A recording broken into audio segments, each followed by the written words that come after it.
Hello everyone, આજે ફરીથી હું એક મારી નવી રેસીપી લઈને તમારી સાથે આવી ગઈ છું. તો આજે આપણે બનાવીશું,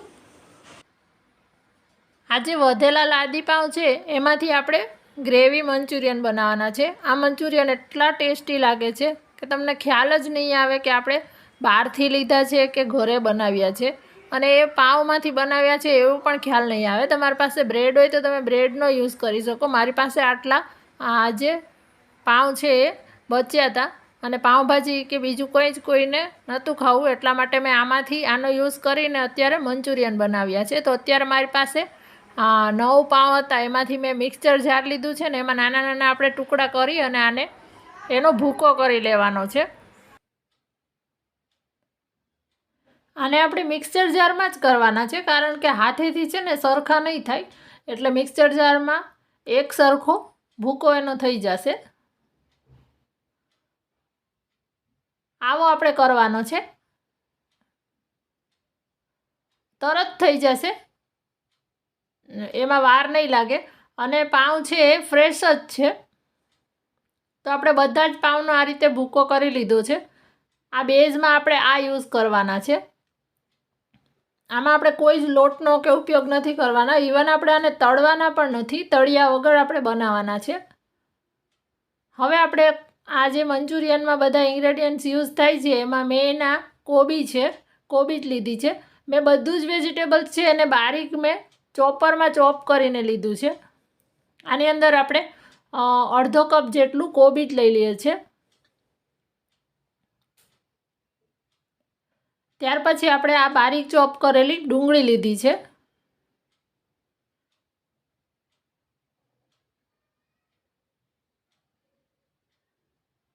એ પણ આપણે અડધો કપ જેટલી લીધી છે. આ બાકીનું જે વેજીટેબલ્સ છે એ હું વઘાર માટે રહેવા દઉં છું. અને આવી કડકડતી ઠંડીમાં જો આ મંચુરિયન મળી જાય ને તો ઠંડી ઉડી જાય, એટલી સરસ ટેસ્ટ આનો એટલો મસ્ત હોય છે. હવે આ મેં કેપ્સિકમ લીધું છે.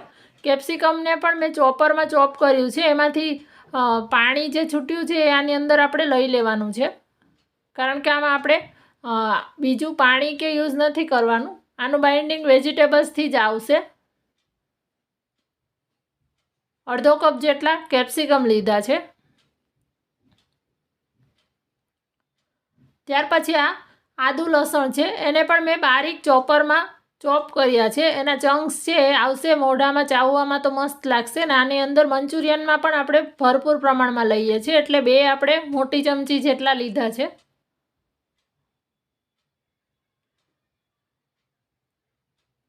હવે આપણે આની અંદર સ્વાદ પ્રમાણે મીઠું લઈએ છીએ.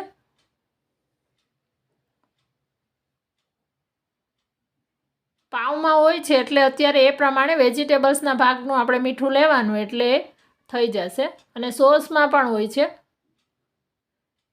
આ મેં રેડ ચીલી સોસ લીધો છે.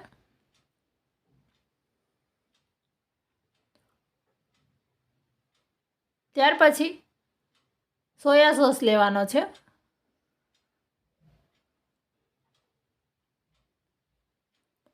એક ચમચી લીધા છે બે મેં. તમે વધારે લેતા હોય તો તમારે વધારે ઓછું કરી દેવાનું. હવે આ બધું જ જે મિશ્રણ છે એને આપણે બાઇન્ડિંગ માટે પ્રેસ કરતા જવાનું છે અને બાઇન્ડ કરતા જવાનું છે. તો જે વેજીટેબલ્સને મીઠુંને કોન્ટેક્ટમાં આવશે બધા સોસને, એટલે આ બ્રેડ છે એ આસાનીથી એનો લોટ પ્રિપેર થઈ જશે. અત્યારે તમને દેખાય છે એકદમ પ્રેસ કરતું જવાનું, એટલે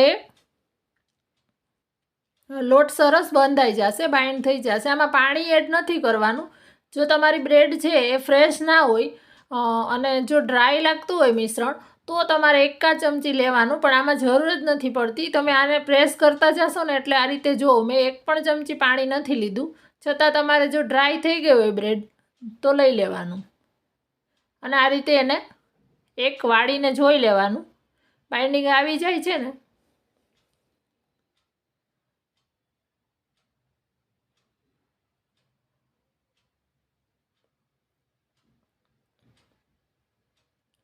આપણા આ મંચુરિયન છે સરસ આ રીતે બને છે અને બાઇન્ડિંગ આવી જાય છે.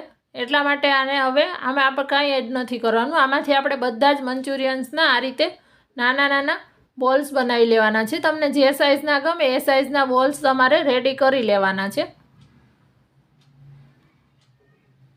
એકદમ નાના ગમે તો નાના કરવાના।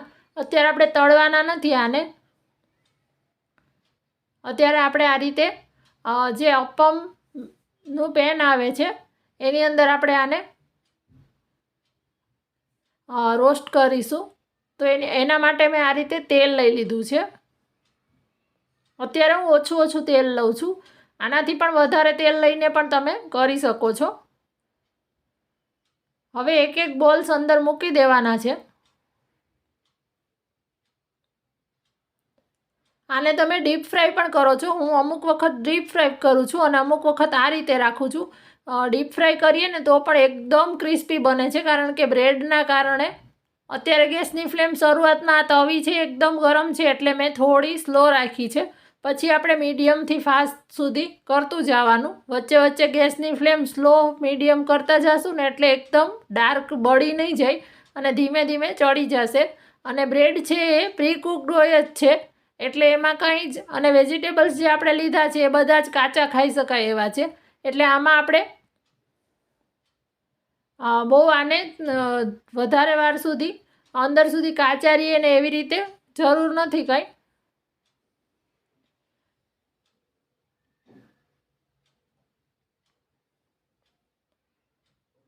આ રીતે આપણે એને ફેરવી દીધા છે એક વખત, અને તમે જોઈ શકો છો અત્યારે જ કેટલો સરસ કલર આવ્યો છે।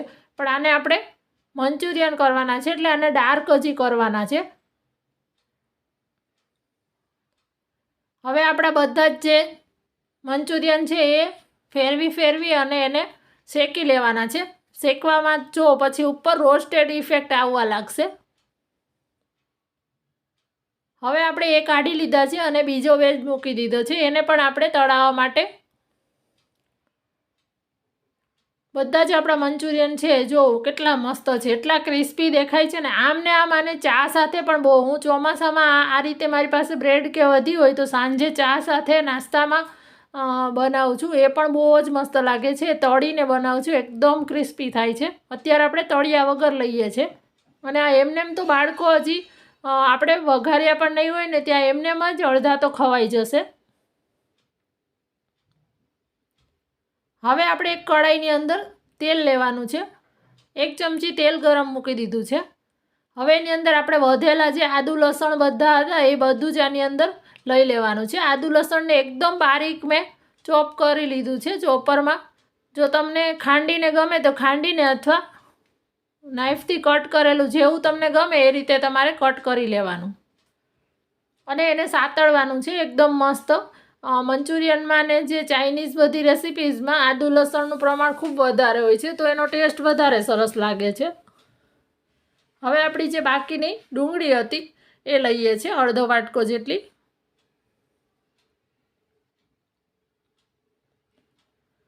એને પણ આપણે આ રીતે સાતળવાની છે।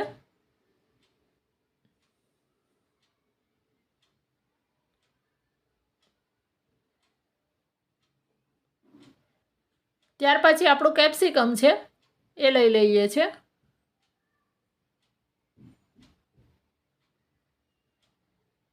તમારા પાસે જો ગાજર હોય તો તમારે ડુંગળી એડ કર્યા પછી ગાજર એડ કરી દેવાનું। મારી પાસે હતું નહીં એટલા માટે મેં અત્યારે ગાજર નથી એડ કર્યું।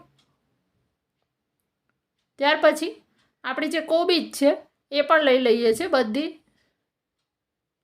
બધા જ વેજીટેબલ્સનું કટિંગ એક સરખું કરવાનું છે, એટલે એને ચડતાય વાર નહીં લાગે અને પ્રોપર જે એનો લુક પણ બહાર જેવો જ આવશે અને ટેસ્ટમાં પણ ખાવામાં મસ્ત લાગશે। ઝીણું ઝીણું બધું કટ કરેલું હશે ને તો, વધારે મોટું હશે ને તો એ સરખું બાઇન્ડ નહીં થાય।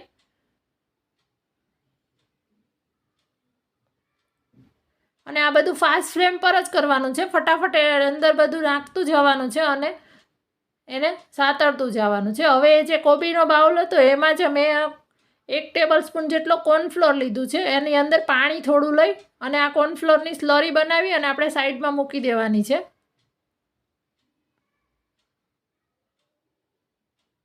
હવે આની અંદર સ્વાદ પ્રમાણે મીઠું લઈ લઈએ છીએ।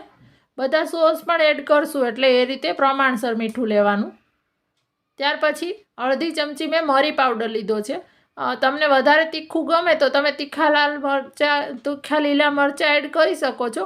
અત્યારે હું તીખા જે ચીલી સોસ અને આનાથી જ આપું છું.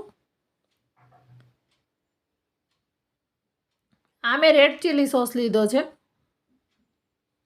ત્યાર પછી સોયા સોસ લીધો છે. મેં અત્યારે 2 ટેબલ સ્પૂન જેટલો રેડ ચીલી સોસ, 2 ચમચી જેટલો રેડ ચીલી સોસ ને 2 ચમચી સોયા સોસ બેવ લીધા છે. હવે આપણે આ બધું બળી ના જાય એટલે થોડું આપણે પાણી એડ કરી દઈશું. આપણું વેજીટેબલ્સ છે એ સરસ બધું ક્રન્ચી જ છે, આમાં ક્રન્ચી જ મજા આવશે. ત્યાર પછી આની અંદર 1.5 ટેબલ સ્પૂન જેટલો આપણે ટોમેટો કેચઅપ લઈએ છીએ. એનાથી મસ્ત ટેંગી ટેસ્ટ આવશે. આને એકદમ સ્પાઇસી તમારે જો હજી વધારે કરવું હોય ને તો તમે આની અંદર 1 ચમચી શેઝવાન ચટણી એડ કરવી હોય તો એ પણ કરી શકાય, મસ્ત લાગશે. પણ મને આટલું જ સ્પાઇસી જોતું હતું. હવે આપણી જે સ્લરી તૈયાર કરી આપણે કોર્નફ્લોરની એ આની અંદર એડ કરવાની છે. એક વખત મિક્સ કરી લેવાનું, કારણ કે કોર્નફ્લોર નીચે બેસી જાય એટલા માટે. અને એ સ્લરી છે એ પાણી ઉકળે ત્યાર પછી જ એડ કરવાનું અને પછી આને સતત હલાવતું રહેવાનું, એટલે નીચે છે એ કોર્નફ્લોર આપણો બેસી ના જાય. ગેસની ફ્લેમ ફાસ્ટ રાખવાની અને એક વખત પાણી ઉકળે ત્યાર પછી એડ કરવાનું. જો આપણે કેટલો મસ્ત ઘાટો સોસ આપણો પ્રિપેર થઈ ગયો છે, આ ગ્રેવી.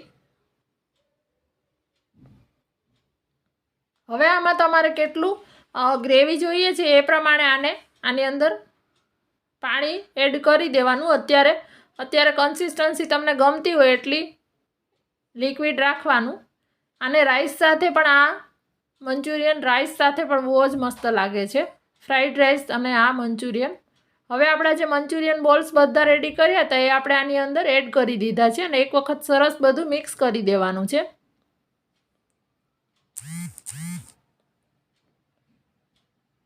હવે ઉપરથી ફ્રેશ કાપેલી કોથમીર લેવાની છે. કોથમીર વધારે પ્રમાણમાં લેવાની છે. તમારી પાસે જો લીલું લસણ ને હોય તો ઉપરથી અત્યારે થોડી લીલી ડુંગળી લીલું લસણ એડ કરવાનું, પણ મારી પાસે હતું નહીં એટલા માટે મેં અત્યારે નથી એડ કર્યું.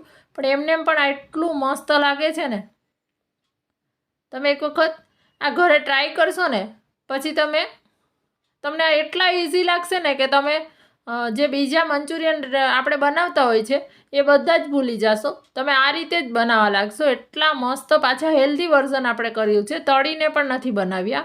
તો કોણ મંચુરિયન લવર છે, કોને ચાઇનીઝ રેસીપી ખૂબ જ ભાવે છે અને આ ઠંડીમાં તો બહુ જ મજા આવે છે, એને તમે આ વિડીયો શેર કરજો તમારા ફેમિલી ફ્રેન્ડ્સમાં જે હોય કે જેને ફાસ્ટ ફૂડ ખૂબ ભાવતું હોય, એમને આ રેસીપી તો એમના સુધી પહોંચવી જ જોઈએ. તો મોકલી દો એને અત્યારે જ આ રેસીપી. વિડીયો ગમ્યો હોય તો એક લાઈક જરૂરથી કરી દેજો અને મને તમારા રિવ્યૂઝ છે એ કોમેન્ટમાં લખવાનું ના ભૂલતા.